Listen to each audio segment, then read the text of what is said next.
ఎటువంటి ఎరువులు వాడకుండా మా పెరట్లో మా నాన్న పండించిన కొత్తిమీరండి. దేవదేవం భజే దివ్య ప్రభావం రావణాసురవైరి రణపుంగవం రామం దేవదేవం భజే దివ్య ప్రభావం.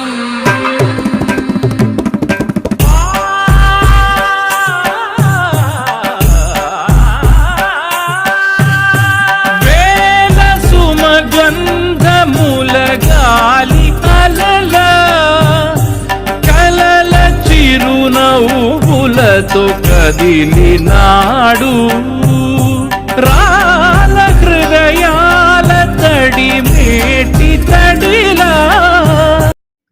లొట్టలేసుకుంటూ పచ్చడి మొత్తం ఖాళీ చేసేసామండి.